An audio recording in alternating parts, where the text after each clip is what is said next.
I'm really thrilled to introduce our first panel discussion of the day. Some of you may know that each and every January, Loyalty Line releases a trends ebook where we bring together experts from the leading e-commerce technologies in our space. They'll be sharing their thoughts on the biggest developments that we see. This year's no exception, and the 2022 Trends ebook is now live online. We'll leave a link in the event chat so that you can get yourself a copy. But we've also brought all of the contributors here today to discuss what's coming up this year in person. Across the day, we'll be holding 3 panels featuring different experts from our Trends ebook. If you needed any more inspiration to join these sessions, then one attendee per panel will be receiving a £50 gift card to spend at one of Loyalty Line's customers' stores as well. At the end of each panel, you'll have the opportunity to ask questions, but more than that, you'll also have the chance to join the speakers in various breakout rooms and quiz them further, either about their trend or about how their technology could help you adapt to that trend. You'll have the ability to move between breakout rooms, so don't worry if you've got questions for multiple people. It's also a great opportunity to meet others, compare notes, see how people are successfully navigating these trends already. So I won't hold things up any longer. I'm going to hand over now to Hannah Morris, who's one of our partner managers, and she's going to bring you our first panel with Andy Mallinson, who's General Manager for UK and the Nordics at Nosto, Ashley Brown, Partner Marketing Manager at Skubana, and Joe Rutherford, our very own Senior Loyalty Consultant at Loyalty Line. So together with Hannah, they'll be covering how to survive and remain connected in the opt-out era. Hannah, over to you.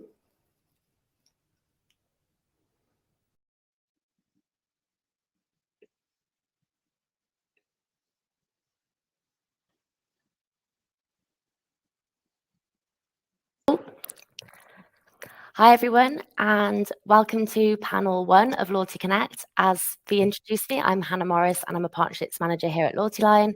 For this session, I'm joined by Joe Rutherford from Loyalty Line, Andy Mallinson from Nosto, and also Ashley Brown from Skubana. Do you guys want to briefly introduce yourselves and your platforms?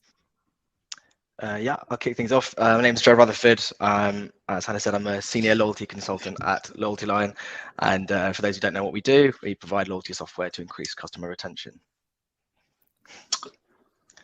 I can go next if you like. So I'm Andy Mallinson. I'm Managing Director UK Nordics for Nosto. I've only been with the business fairly recently, joined middle of last year as part of the acquisition that Nosto made of Stackler, which is the UGC platform, which also kind of plays quite neatly into this topic as well. So I'm sure I'll be touching on that a little bit too. And for those that don't know about Nosto, we are a commerce experience platform. So we are really here to make every impression relevant and authentic. And I'm Ashley Brown. I'm with Skubana, and Skubana is an inventory management software, and we just love helping our clients. Amazing, great to have you all here. So in this panel session, we'll be talking about how to survive and remain connected in the opt-out era. In 2022, customers will become more selective about how and who they share their data with.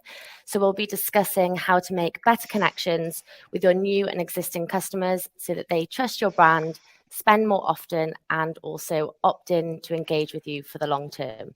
So let's get started. I want to ask you all, first of all, to put your consumer hats on. So as a consumer, did you notice that you proactively opted out of more marketing last year? Who wants to jump in? I'll kick things off. Yeah, I think because of my position at Loyalty Line, like I was more aware of my rights. You know, we were quite aware of the changes, iOS 14 update and such. So yes, I think I did, but actually on a positive spin, it also meant that I was more selective about who I actually wanted to opt into, because you know, those are the people I want to hear from, the ones who are being quite creative about how they engage with me. So got rid of the stuff I don't want and focused a lot more with the bits that I do. I think I'll copy Joe's answer, where there was some where I was like, I definitely don't want to hear from you guys every day, so I'll be opting out. But then there was some that were just, you know, also as a marketer, just interesting. So I was like, you know, I'm just going to see what they're doing, kind of more from like a user experience perspective, where I just want to learn and see, is this going to work, or maybe company should not do this.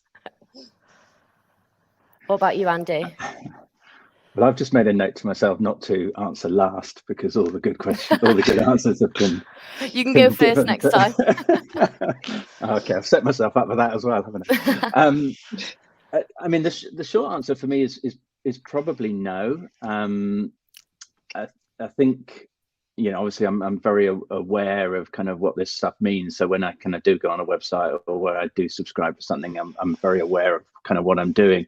I'd say the only thing that I have done is I've maybe this is kind of part of the lockdown over the last year. I've actually done a lot of clearing out and unsubscribing of my email and going down and going, I really don't need to speak to them. And that perhaps plays to the point that we're trying to make today, is if you do not engage with your customers, your prospects, your audience, then, you know, they are going to opt out. So, you know, maybe that sets it up quite nicely.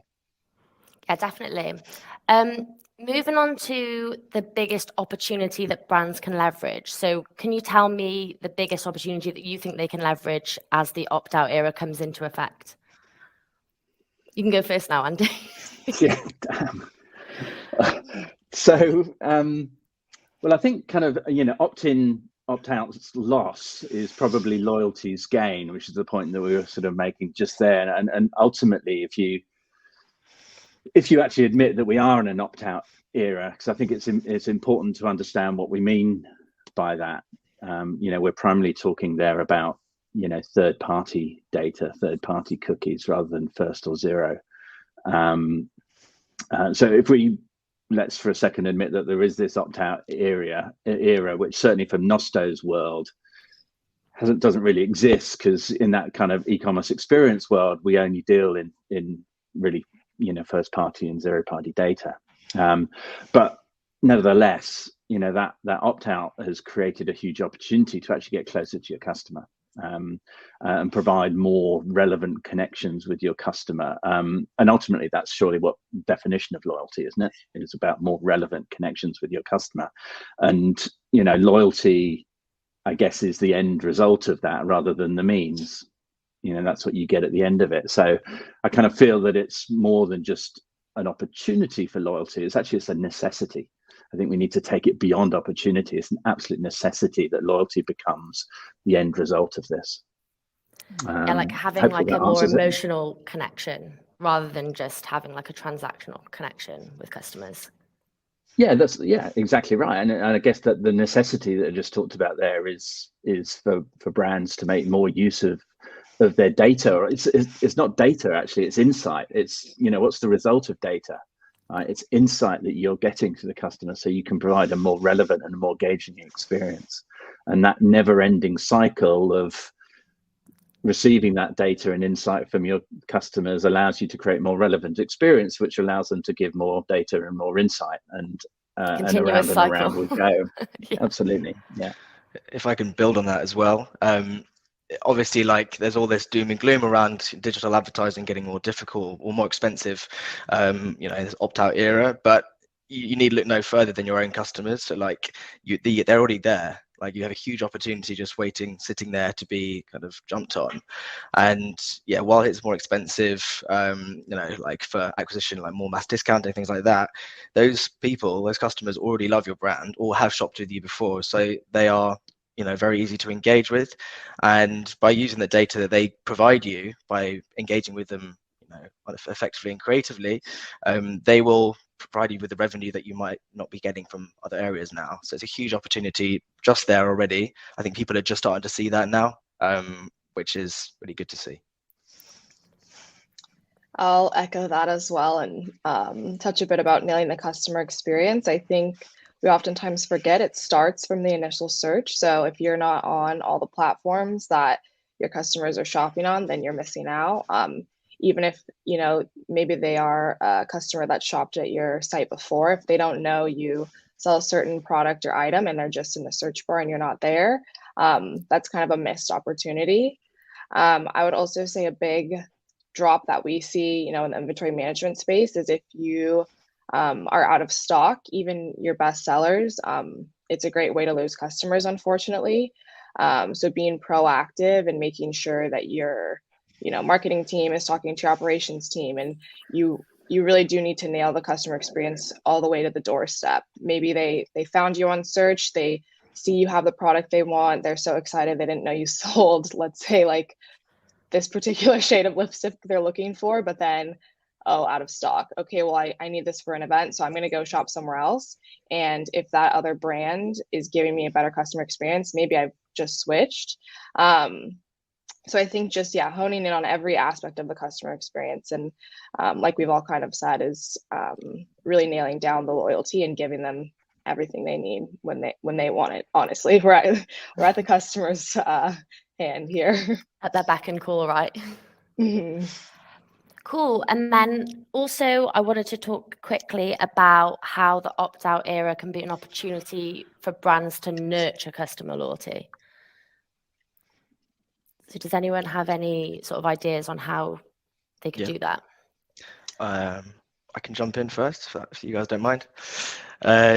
Yeah, so it is a fantastic opportunity. Obviously, like, let's say, you kind of obviously have all those tools already to hand. Like, a lot of businesses already have an email service provider, they have SMS, they have reviews platform, a help desk. You've got all of these kind of tech stack items waiting there, and if you use them together, like, rather than having them siloed, then it's a great opportunity to get data from all these different areas and create this fuller picture of every one of your customers.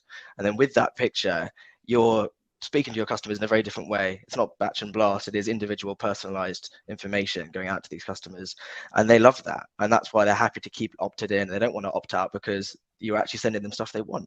So that's getting you a customer base of what we call insiders. So those are actually like brand advocates and VIP customers, and they're gonna not just keep buying from you, but they're gonna actively push your brand forward, talk to their friends about you, leave nice reviews, all this kind of thing. It's just a huge opportunity. Like, and again, it costs very little to do it. You have to spend a bit of time owning that process. Once you've done that, those customers are customers for life. I would add, as well as, relevant messaging is proactive messaging as well. So in the last session, Fiona kind of went through all the curveballs we've seen this year. Obviously, some are expected, some are unexpected, but if you can notify your customers as soon as you have the information, whether that be, shifting stock levels, shipping delays, it increases the likelihood of them returning because they can kind of feel that little bit of care, like, oh, at least they notified me in advance, So I think, proactive when you can be communicating to customers. And having that like element of transparency as well. Like, if it is out of stock, let me know before I get to the cart, and then I'm disappointed. Exactly. Yeah, and probably just sort of building on that, I would actually, it was something that that Chris Fields said earlier, in that, is it about points? Is loyalty about points, or is it something different now? And I almost kind of feel that relevancy is the new currency moving forward when we start thinking about loyalty, because relevancy allows you to deliver things, and that might be offers. Great example might be something like True Vintage, which is a customer of ours, and they delivered VIP sales to their existing customers who had kind of shown loyalty, sort of, especially during this pandemic. But it wasn't just about giving exactly the same sale offers to all of those existing customers. It's about relevancy. So making sure that you take that first party and zero party data that you've collected, which gives you the relevancy, allows you to be relevant, and providing those with sort of really tailored offers. So I think relevancy is a currency now. It's a currency that allows you to be able to deliver on loyalty. So you're like segmenting these customers based on like they're visiting the site and based on their behavior, based on like their attributes. It's based on a number of things. It's based on, I guess you could describe it as sort of being in implied data and explicit data, and that really is the definition between first party and zero party, I guess. So implied data is, as you move around sites, you build up this behavioral pattern Whereas, the explicit zero-party data is about, information I might have gone onto a website and given my preferences and say, well, I'm male and I like outdoor clothing. Whereas, first-party data is typically, more the fact that as I wander around a site, I go to male outdoor clothing a lot, and so therefore, that's implied. That is currency. That is relevancy that allows us to segment, deliver special offers, deliver, any type of offer that the merchant actually is looking for. It's not always special offers. A lot of our customers, as a good example, they know that maybe when I come to a site, I'm not interested in sale items. I never buy sale items. I always buy latest items. It's completely the opposite, by the way, in real life. But maybe I only ever buy the very latest things that's coming off the shelf. Don't deliver me sale items. Right? Mm-hmm. That's a loyal, relevant experience to me. And that data that you were speaking about, how can brands build trust to encourage these customers to give more data, do you think? Is that to me again? To anyone. Yeah. Well, it's a kind of contract that you've got with your customers, isn't it? If you're not going to give something in return for that data, then and goes back to that cycle, then you're never going to get more data. They are going to turn off. But as soon as you can deliver on an experience and make that experience better, more relevant, then you're going to get more and more data. Yeah, and actually the whole zero-party data piece, which Chris kind of touched upon in the first discussion, that's obviously massively important, and I think we're seeing lots of more kind of impressive ways of how businesses are getting customers to give that willingly give their data, and that could be anything from offering a survey or a poll or a quiz, or even one of our partners, Kendo, reviews. That's all first-party data, and you can have all these attributes that allow. So, for example, if it's a survey, maybe for a skincare brand, your skin type, or an animal food brand, what kind of pet do you have? If you put in this data, maybe you get points for return. In return, could be anything like that. You're giving the data, and that obviously is great for the customer. They're getting something in return, but actually, you as a brand, you're then able to kind of segment and treat those customers much differently, much more personally. So I think surveys, as I say, quizzes, that kind of thing, are really clever ways of doing it. Yeah, a great example, actually, you just sort of mentioned it. I mean, we've got Dermalogica, who, a great example of actually sort of layering on more and more sort of loyalty and relevance. But they did a great campaign where they, the initial visit to the site was this personalized skin consultation, face mapping, that's all that kind of that sort of zero-party data that you're giving in there. As soon as you come back to the site, there's some kind of sort of upsell type of conversation, delivering dynamic bundles to that consumer. So once again, giving added value for providing that information. And then the third visit is a whole bunch of recommendations about different products that you should be taking. So you're layering on added value all the time as part of that relevant conversation. You can then probably take that data from these customers that are willing to give it and then build up a lookalike audience. So then you can target these new customers based on the data you've already got. What about the post-purchase experience, Ashley? Is there an opportunity there to sort of collect the same sort of data?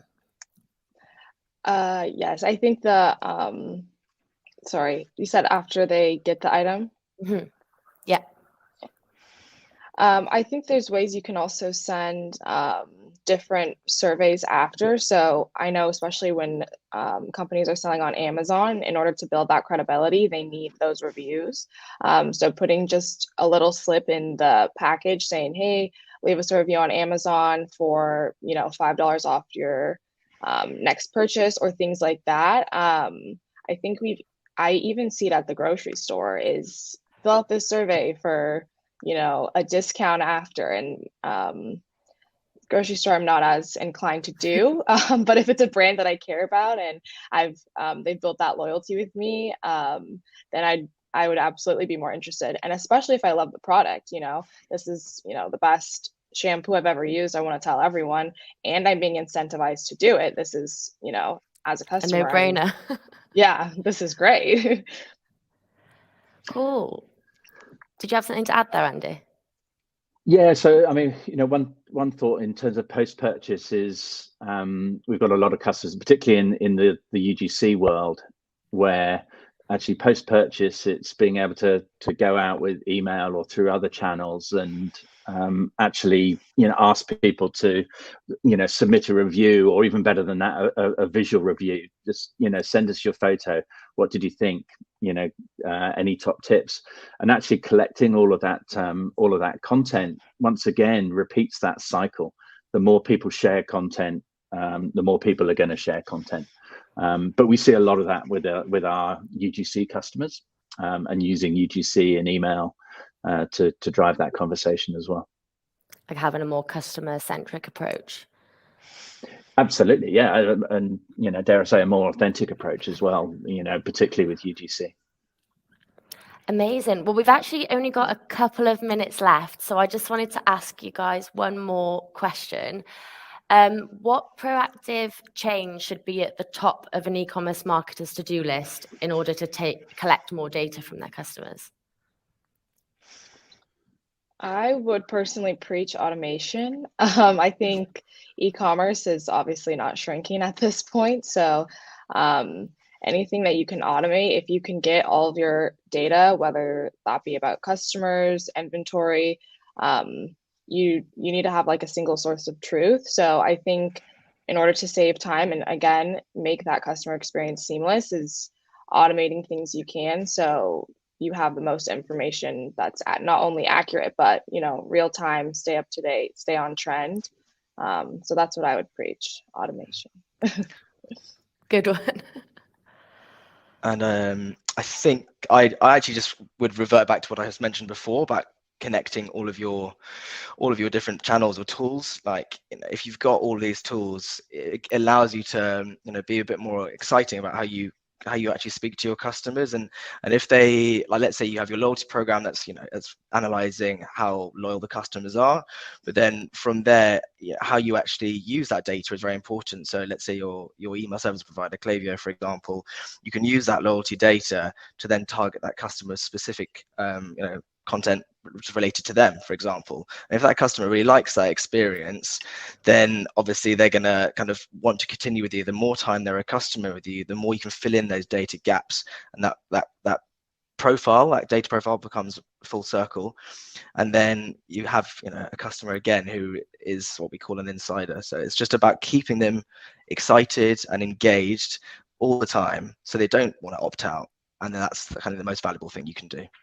Like learning from their previous behaviors to help you strategize what you're going to do in the future.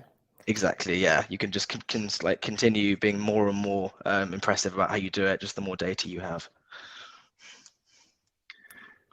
Yeah, definitely agree with that. Agree with automation as well, Ashley. It's absolutely crucial. I'll be very sort of blatantly plugging here, but for me, kind of user-generated content within a brand site is crucial. But I think taking it beyond, I guess, what most people think is just simply putting an Instagram feed on the bottom of your homepage and ticking the box and say done that. It's about getting it to work for you, and by doing that, you're creating that engagement equals loyalty and return visit, etc. And so I would encourage people to start thinking about, if you're doing product recommendations on site or category merchandising on site, we all know that you can deliver great product shots into there that is personal to you or relevant to you, but start using UGC in there as well. Start connecting your personalization data with that same segmentation with user generated content, and you'll be amazed at the results. 3 really good answers. We're just about at time, guys, so thanks so much for joining me on the panel. I believe next up we're moving to a couple different breakout sessions, and I'll let Fee tell you guys more about that now.